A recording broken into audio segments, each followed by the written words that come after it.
Today I'm going to make a curry which is different to the type of curries I normally make, in that it's one of those that you can eat without having to have some bread or some rice with. You can if you want, but I don't think it needs it because it's got chickpeas and sweet potato in it, and therefore I think it's got enough carbohydrate.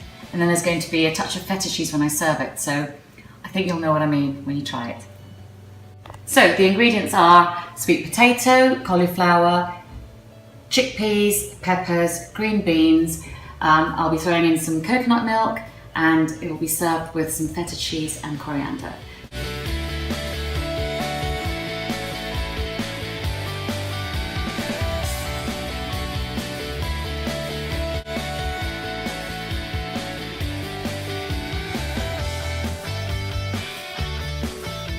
Oil in the pan, and then I'm going to add some cumin seeds, and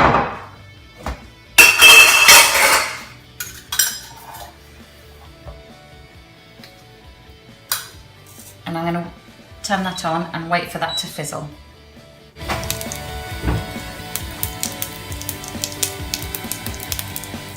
So when the cumin seeds have fizzled, add the onions.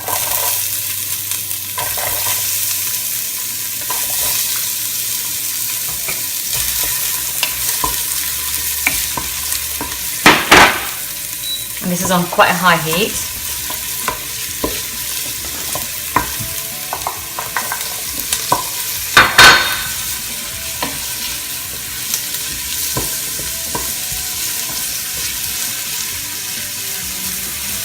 I'm just going to let them go brown before I throw in the peppers. The onions are starting to brown. Now I'm going to throw in the peppers.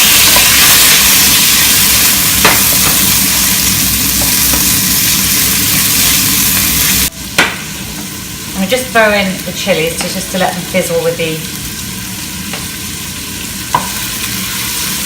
onion and the pepper. You can add the chilli in with the oil if you want, but round about this time is also okay. Now I'm going to add the garlic and the ginger.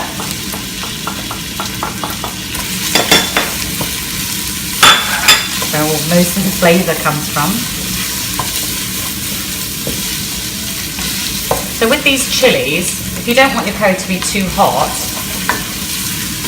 take them out after a few minutes, which is what I'll do for this one.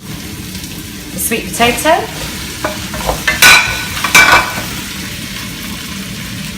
and the green beans.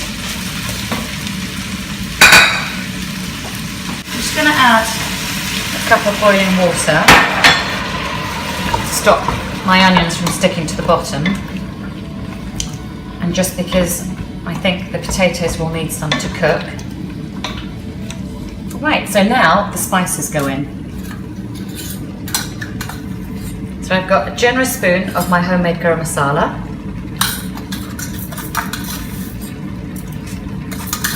A spoons of salt, turmeric powder. Just put a little bit more of that.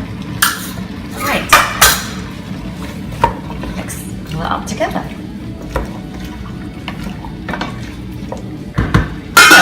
I'm going to let that go for about 5 minutes because the cauliflower doesn't take as long to cook, and my particular chickpeas are already cooked.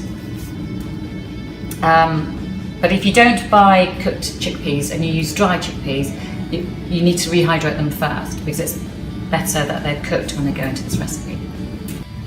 Right, okay, so this has been cooking for 5 minutes now, or 5-6 minutes. I'm going to add in the cauliflower now, and the chickpeas, because this is about the right time to add them.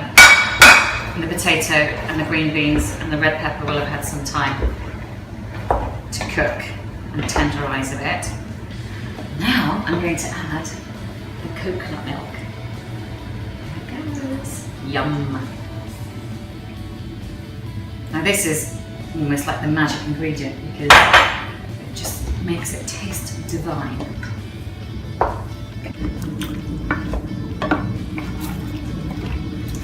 So it's still on a sort of medium to high heat. And now that I've got all the ingredients in, except for the tomatoes, which will go in at the very end, because did you know that tomatoes actually stop potatoes from cooking? Right, so it looks like it's almost cooked. So now, have a look at this. So now I'm going to throw in the tomatoes. And that's the final ingredient. And I'm just going to let them sit on the top. And I'm going to turn that right down.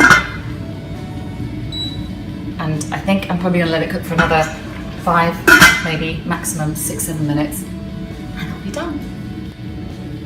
So, we're done.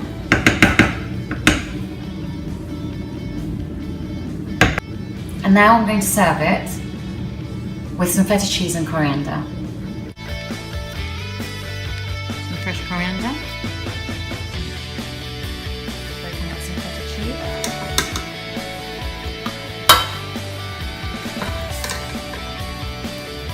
Beautiful. And now for some feta cheese.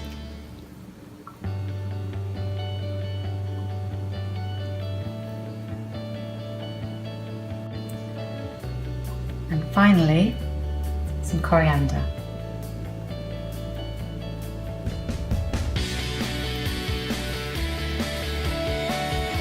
Voila!